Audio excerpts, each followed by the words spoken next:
This week, we welcome Dr. Mike Lloyd, Chief Technology Officer at Red Seal, to discuss navigating complexity, orienting your security solutions. In the leadership and communication section, we go off script.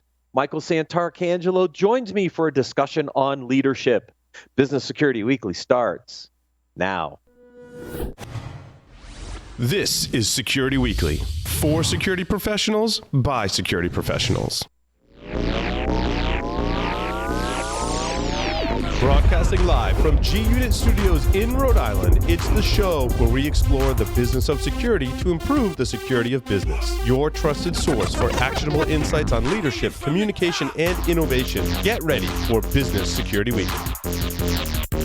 With over half of enterprise security budgets going towards detection and response in 2020, the challenge is investing in solutions that can migrate and scale with your business. ExtraHop helps security teams spot threats up to 95% faster and respond 60% more efficiently in hybrid and multi-cloud environments with cloud-native network detection and response. Kick the tires in the full product demo at securityweekly.com/ExtraHop. The most at-risk industries like financial, tech, and government agencies use web isolation to keep their networks and users secure. The Silo Web Isolation platform by Authenticate allows users to experience the web in full isolation, eliminating the chance of a web-borne cyber attack. You can interact with malicious files and websites without worry, even if you're working remotely. Authenticate enables anyone, anywhere, on any device to experience the web without risk. See how it works at securityweekly.com/authenticate. The question is simple. Have any of the systems on my network been compromised? The answer is harder than it should be. Enter AI Hunter. Active Countermeasures has automated and streamlined techniques used by the best pen testers and threat hunters in the industry to create AI Hunter, a network threat hunting solution that does the first pass of a hunt for you to identify systems that are most likely to be compromised and scores the results on a scale from 0 to 100. You can then research those systems in depth with AI Hunter. Focus your valuable time on the systems that need your expertise with AI Hunter. Sign up for a personal demo today at securityweekly.com/ACM. Welcome to Business Security Weekly. This is episode number 191, recorded October 12th, 2020. I am your host, Matt Alderman, here in Colorado. But regardless of which holiday you are celebrating today, Paul and Jason are off. I think it's a Rhode Island thing or something like that. So joining me remotely is my co-host for today's show, Mr. Michael Santarcangelo. Hello, sir. It feels like old times again. It does, yeah. You know, I used to do this for you. I used to sit in when Paul was out on one of these crazy holidays, and now we just reversed it. You get to join me when they're off, so it works out. I love it. Do you have a specific guest or topic that you want us to cover on one of the shows? Submit your suggestions for guests by visiting securityweekly.com/guests and completing the form. We review suggestions monthly and we'll reach out to you once reviewed. Just FYI, the rest of the year is pretty packed, so it's probably 2021, but we'll try to get those guest suggestions on next year. Also, it's official Security Weekly in partnership with Cyber Risk Alliance is excited to present Security Weekly Unlocked on December 10th, 2020. The inaugural edition of Security Weekly Unlocked also celebrates Security Weekly's 15th anniversary. Registration and call for speakers is now open. Deadline for call for speakers is this Thursday, the 15th. We're going to finalize the agenda this week, post it next week, and continue to drive registration.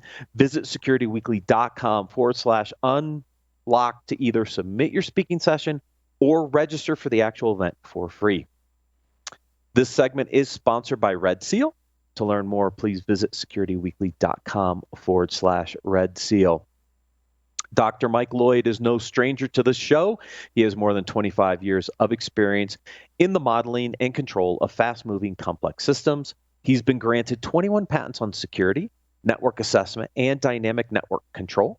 Before joining Red Seal, Mike Lloyd was Chief Technology Officer at Route Science Technologies, which was acquired by Avaya, where he pioneered self-optimizing networks.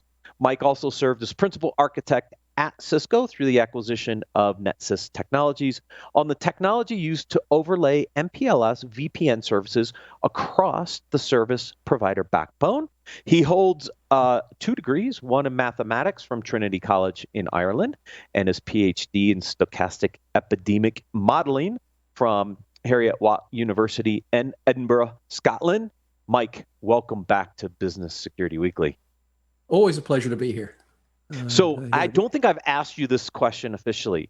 Irish whiskey or Scotch? Oh, definitely Scotch. I spent a good few years getting the PhD in Scotland. And at a time when I had no disposable income, I still managed to find some for the good whiskey because, it's an excellent, excellent product. It is. I am a Scotch drinker myself. They call it whiskey in Scotland for all those who don't know the difference. We call it Scotch whiskey because we have lots of other types of whiskeys in the U.S. But yes, I am a fan as well. So I just had to get that clarified because you have 1 degree from Ireland and 1 from Scotland, so I had to ask. Yeah, I was actually in a hotel a little while ago in Scotland that had themed rooms named after different varieties of whiskey. And they wouldn't tell you in advance which room you're in, but they give you a free glass of that kind of whiskey in the bar. And I was delighted as they were walking me down the corridor about, that'd be nice. That'd be nice. Oh, they're putting me in the Forrig room. Oh, excellent. There you go. You must like your peaty Scott. I do indeed. I do not. I'm a Highlands guy, so get that just off the table right now. We're going to talk all islands all the time. Yeah, yes. We're going to talk complexity and security solutions. That's connected to whiskey, right? Yeah, right. Yeah, you can have complexity, especially in flavor, right? Absolutely.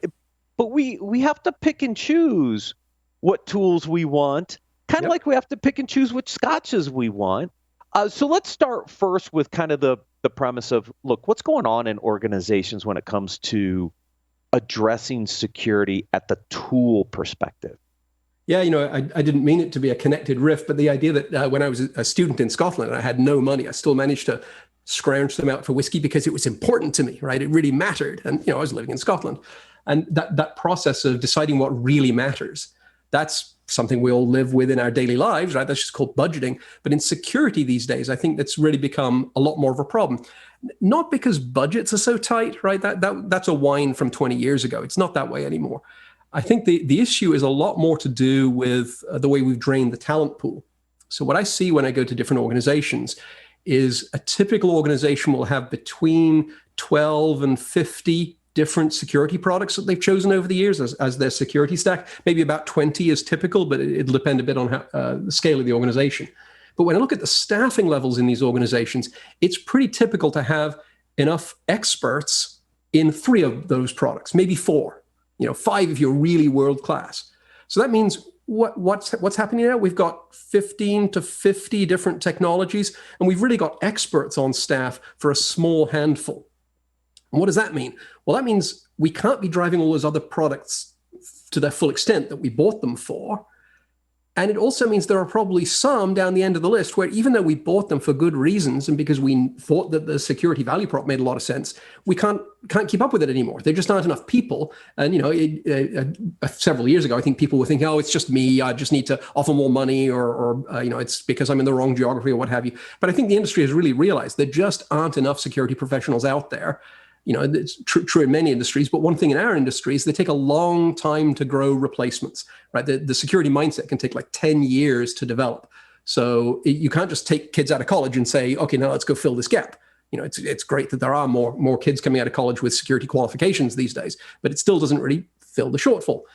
So what I see going across organizations is a lot of people are rationalizing the way I had to rationalize my budget when I lived in Scotland. They have to figure out what's really essential to their security programs. Not really for money reasons, but just because if you keep renewing all the technologies, including the worst ones on the list, worst not in terms of what they do, but in how well you can drive them, right? There's got to be some stuff at the bottom of that list. Where you're just not getting the value out. And that's what I see a lot of organizations doing. If you talk to vendors, everybody's worried about the churn rate. Everybody's worried about their renewals of their service or their product. Why? Because every company everywhere, even before the pandemic hit, which just makes it even worse, they're doing this devil take the hindmost game of, okay, I need to winnow down from 50 to 30. And if you're at the bottom of that list, whether your technology is good or bad, we're going to eliminate you anyway because we don't have the people. Now, I didn't call into the show to whine about that. I think that's just reality. And you asked where things are. And that's what I see happening in industry-wide. But what that does for security teams is it puts them under pressure to figure out what's really essential. You've got to choose between whiskey and groceries and rent, right? You've got to make some hard choices. And so this is where I end up having a lot of conversations with organizations about how do you figure out what's really essential. And that was sort of the point that I thought we could get into about how do you decide what are the really essential parts of your security program. Yeah, I think it's rationalization, right? If I have the resources to manage 3, 4, 5 tools and products and fully get the value out of them, but I have 15, 20, how do I rationalize which are the most important 3, 4, Right. 5 that I have? So how do you rationalize your tool sets? What's an approach that would help organizations decide what stays and what goes? Yeah, so I've spent some while talking to organizations about this, and one idea seemed to really register with people. And I know it's an idea that you've covered on BSW before, right? Yeah, this is the idea that comes from the U.S. Air Force about the OODA loop.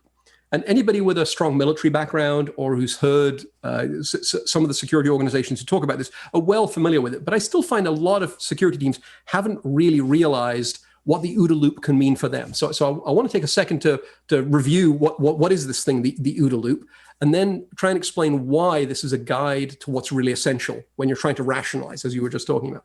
So the OODA loop.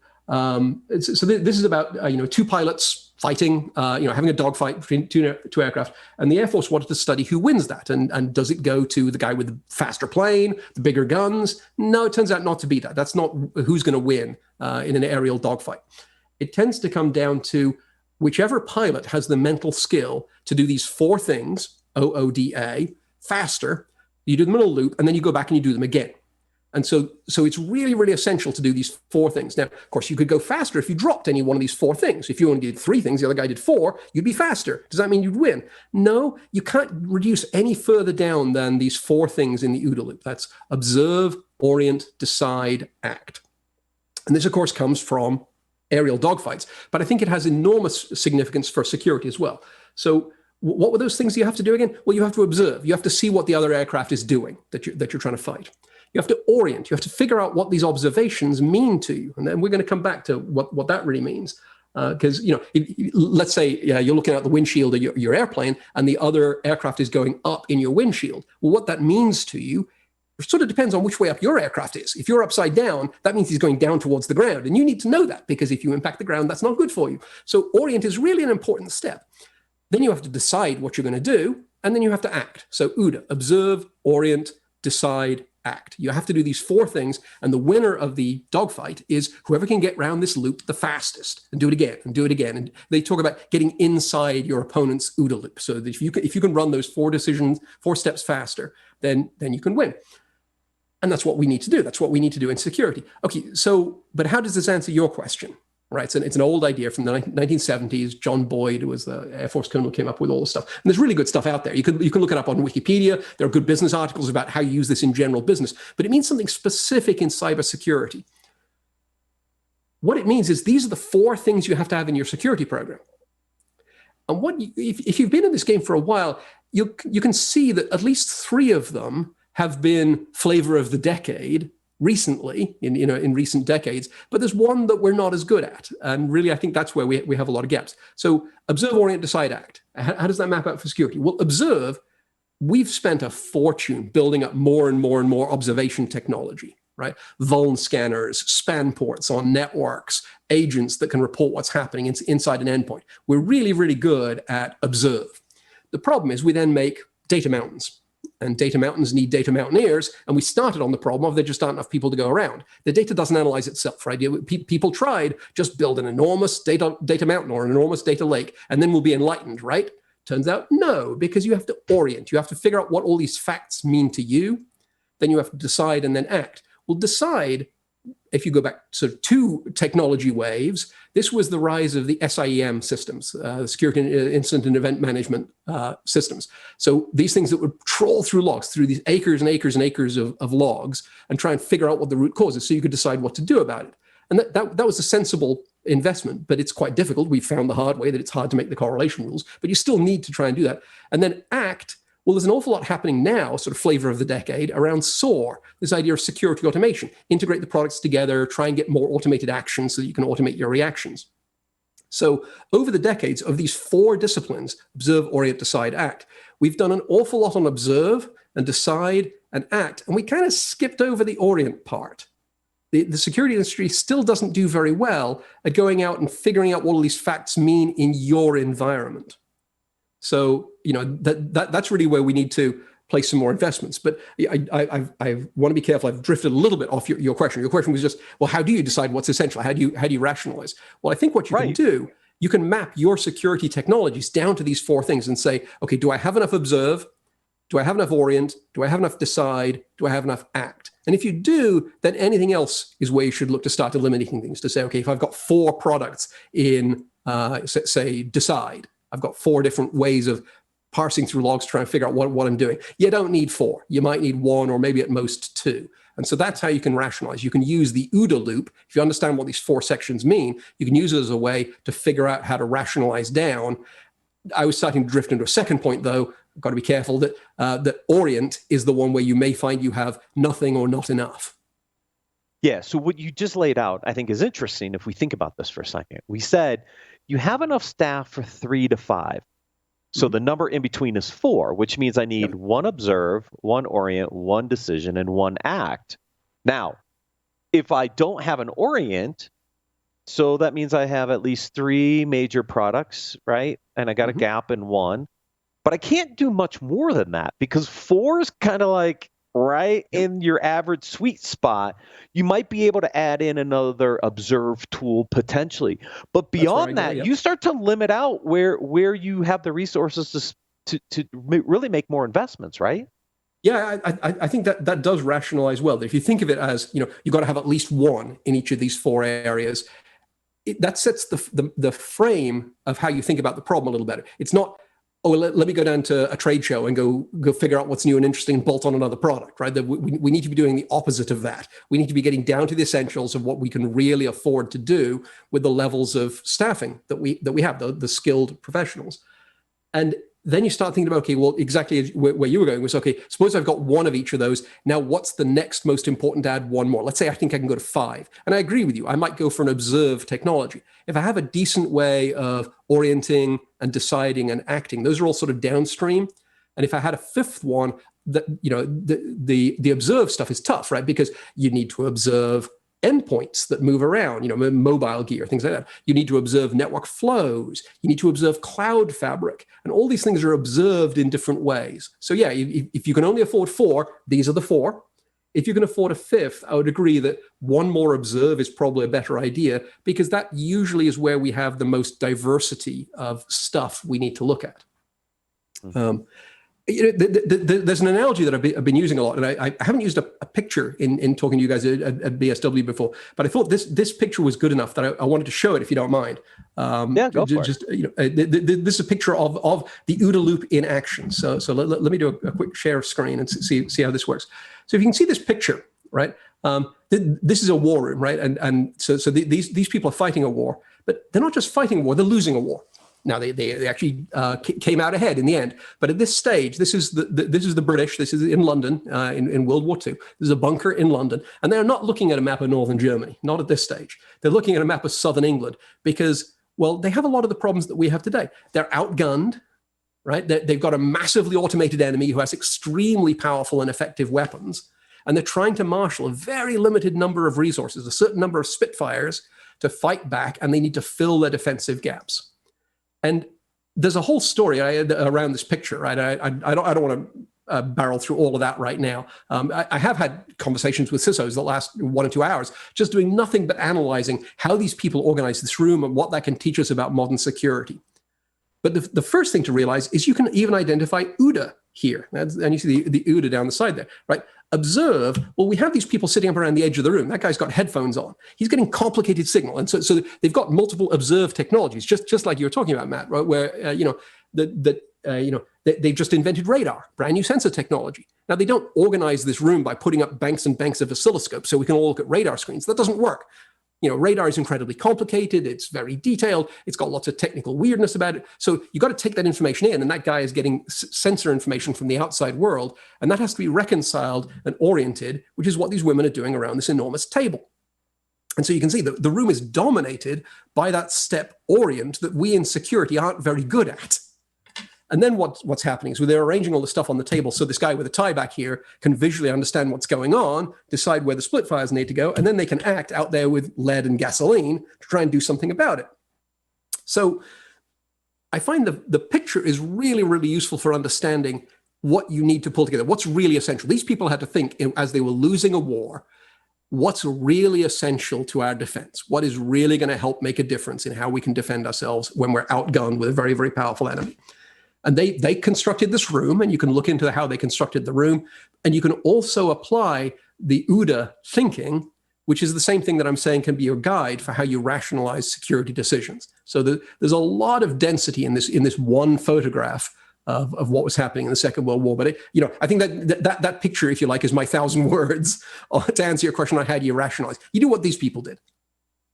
And what's interesting about this picture is that the orient part of this takes up the biggest part of the room. It is front and center. It is the map that they are taking all the observations, putting everything onto that map so that they can make the appropriate decisions to decide what they're going to do, right? And to your point, how many of us in our security programs have done a good job on the orient phases of our solutions? I mean, threat intelligence is part of that, right? That was a component to improve our orient step in the OODA loop. But how well are we truly adding context and rationalization around all the data we're collecting? Right. I mean, threat feeds are a very good thing, but there's a risk that it's just more facts. It's just more observed, right? It's more of this stuff up around the edge of the room.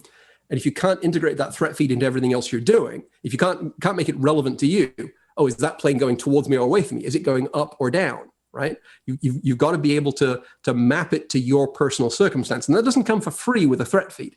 Threat feeds are great about understanding what's happening out there in the dark web, understanding what's going on. But you have to be able to orient it to your own situation and what you're doing. So that's not a magic bullet for this problem either. But by the way, one historical point, the women standing around pushing the counters around on the table, I've known some people who looked at this picture and thought, okay, well, they sort of thought of them as telephone operators, but no, they are highly skilled analysts, right? So it's not just the size of the table. Some of the best people were those women who are synthesizing all that fog of war, trying to pull it all together into a coherent picture. If you can't figure out in your organization who's doing that, if your organization is so siloed that you've got the Vuln team and you've got the DevOps team and you've got the threat intel team and the hunt team, and you don't have anybody whose job is to synthesize the big picture like those women are doing around that table, then you're probably still not doing your OODA right. You're just doing ODA and you skipped one of the critical steps. So, overall, it's a complicated story, right? It's about balance. We have too many tools. I do think many organizations have decided they've overinvested and they want to pull back down. But you can't. What's it Einstein said? Make things as simple as possible and no simpler, right? You cannot make it any simpler than the OODA loop. And if you're missing any one of those four things, now you're underinvesting in a critical area. Mike, this is brilliant. Let's talk for a second, though, on how this works then in the business, right? So if we're challenged a lot by Orient, what level of business involvement do we need? And is that something that we have to invite in actively, or do we go out and bring back?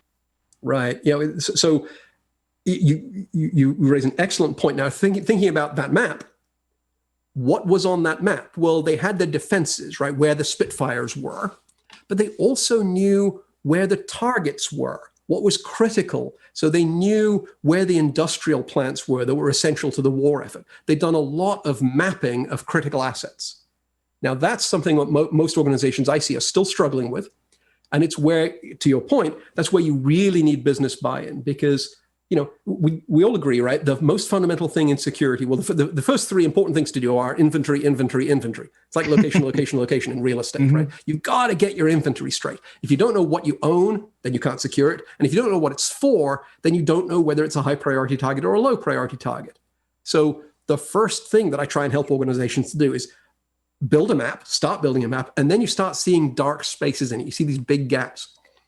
And that's the point at which you need to start going out to business owners and saying, I need to understand where your assets are or I can't protect them. I need to understand which ones are the critical ones or I can't protect them. I can't organize the way these women and the guy with the tie are organizing the Spitfires if I don't know which industrial plants are the ones that are critical to the war effort and which ones are just making, doorknobs that we could live without for a year or two if we had to. Yeah. When you do this, Mike, do you actually, oh, sorry. You talked about building a map.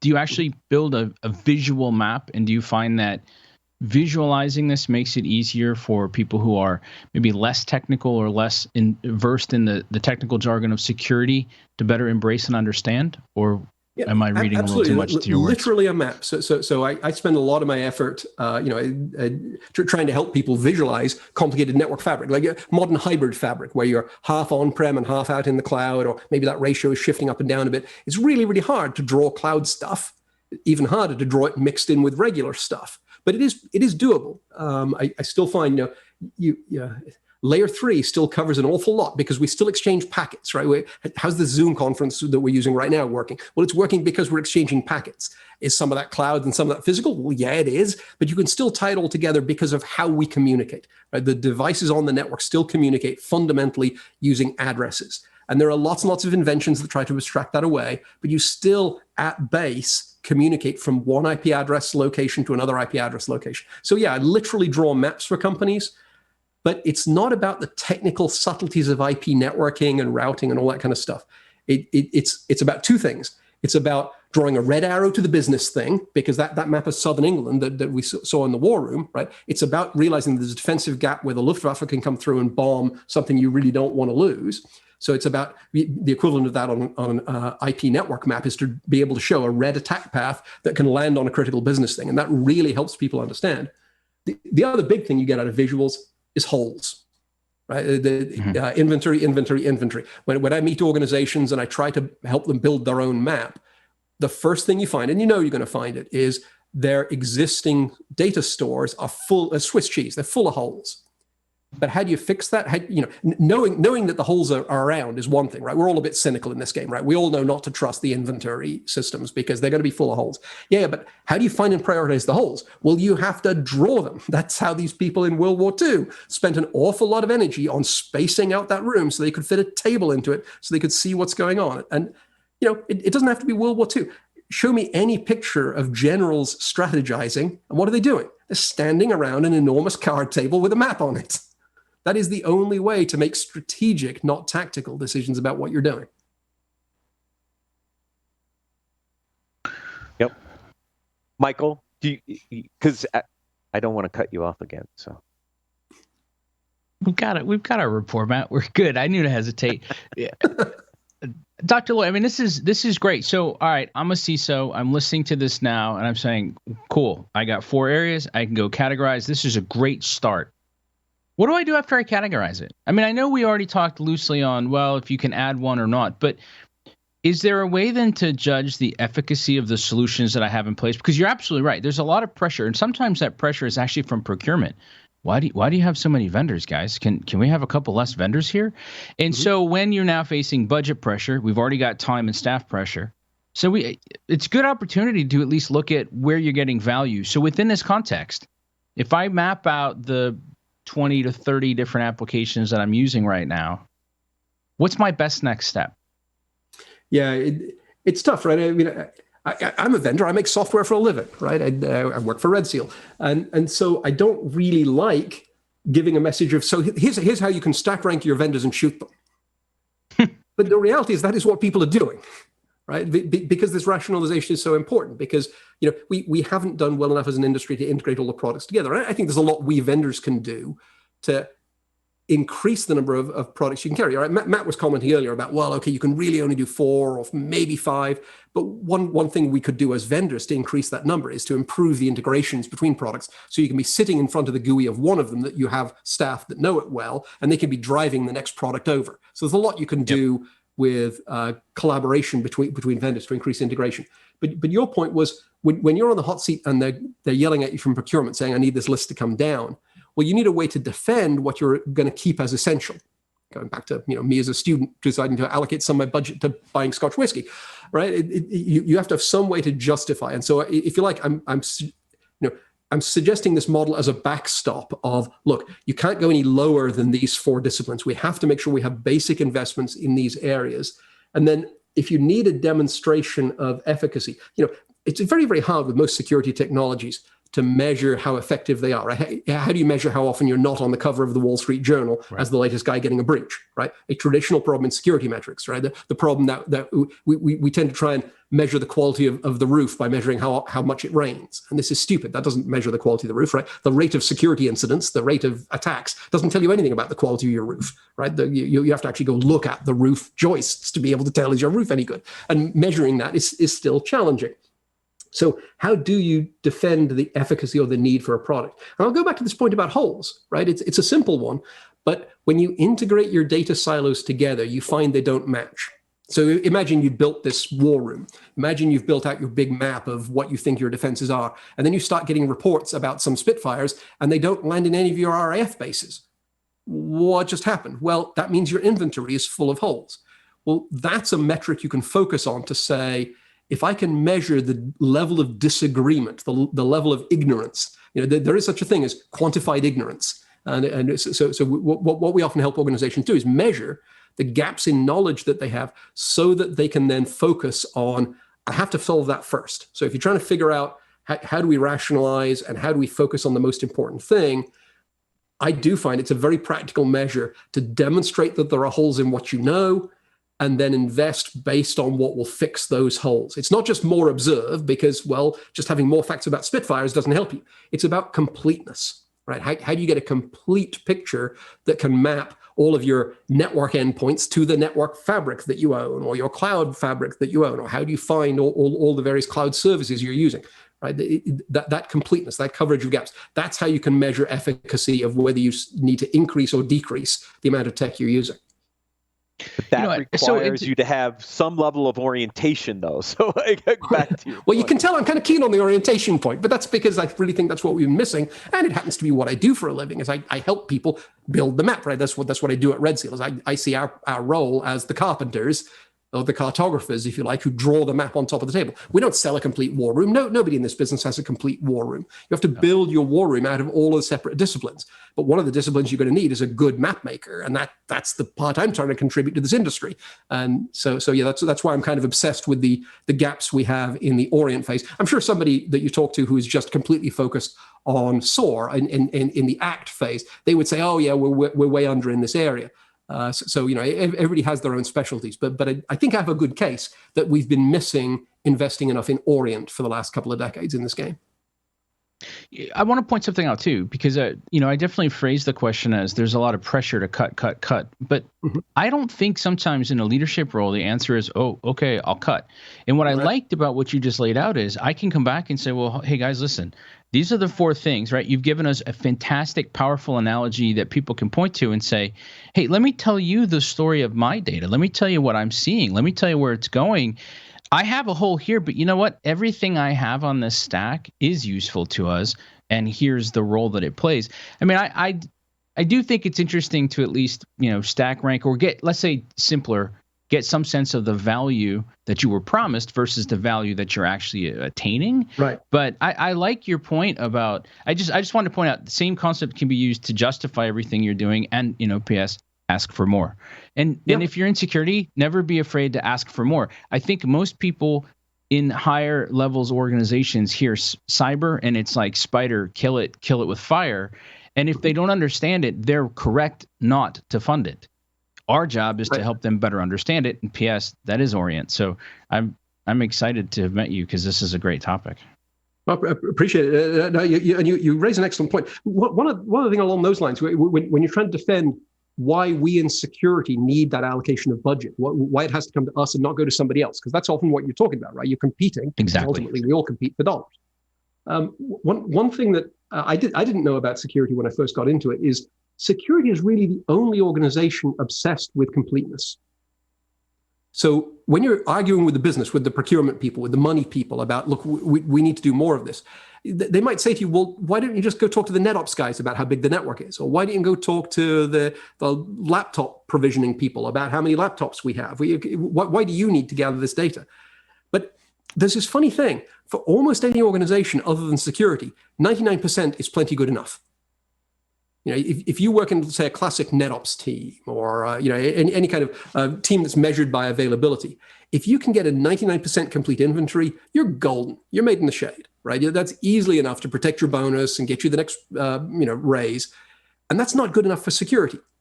Only in security do we have this perverse fascination with that missing 1%, because that's where the bad guys hide. Either they are really, really smart and they know what we can't see, or by simple Darwinian evolution, we stamp them out every place we can see, and then they end up hiding in the 1% that we're not looking at. Now, that's a challenge for security, but it's also part of why in those competitive budget debates, why it makes sense as a CISO to go forward and say, look, let me show you how incomplete our inventory is, and let me show you why it's my security problem. If you want to stay safe, we have to have a complete inventory, and that's why we need this additional information, because we can't do our OODA loop if we can't observe, right? I'm an Orient guy, as I said, but you need enough observe technology to be able to drive that. I can see 99% up to 99.9 to go in, it's life, liberty, and the pursuit of inventory, right? You never quite get all of the inventory, but to drive it to 2 nines, to 3 nines, to 4 nines, that's a uniquely security obsession. Nobody else gets their bonus or doesn't get the bonus based on whether they had a complete inventory. And we can't do our jobs if we only have a 99% inventory. You know, it's interesting because your degree is in stochastic epidemiology. Like, I feel like there's a really interesting and probably longer than we have time for conversation to say at what level is our confidence good enough, and then what's the marginal utility of each extra point of not only visibility but confidence of the visibility. Absolutely. I mean, one thing about this pandemic is I used to have to explain to people what an epidemiologist was. Nobody is confused about that anymore. Now we know what epidemiologists do for a living. But I joke sometimes about, one of these days I need to find a new problem to work on, because I got an epidemiology degree in the 80s. And I was just getting computers to reason about complicated networks of infection, about, sort of like we do social distancing here as a way to break up the network and slow down the disease, the human network, the social network. And I was studying exactly those kinds of effects. And I've just ever since then been obsessed with this problem. So in the 80s, I called it epidemiology. And then 90s, I called it network management and sold that company to Cisco. And in the I called it network control, because we did some optimization, sold that one to Avaya. And now in the 10s, I got into security, and now into the 20s. Well, security looks like it's the long-term problem, because it's the one problem of this sort that never goes away. But they are all the same thing of complex networks are really hard for humans to reason about. We really struggle with the point you were just making about how do we tell how complete our knowledge is or how effective we're being, right? It's a really, really hard problem. And so, I feel a pretty good job security as a security analyst these days. I think anybody listening to the show knows that security is one of those stable, future-proof jobs, because we keep making new kinds of mistakes, and we need new kinds of countermeasures. So your point about the marginal utility of the tech is a subtle one. The marginal utility of us, limited number of people who can do this work, that's not in doubt at all. We are clearly able to contribute. Because, we live in what they call a target-rich environment. Yes, we are a very target-rich environment. Mike, it's always a pleasure to have you on. Thank you so much for joining us on Business Security Weekly. Always a pleasure. Great fun talking to you guys. To learn more about Red Seal and its Orient products, please visit securityweekly.com/Red Seal. We're going to take a quick break, and then we're going to have a discussion about leadership.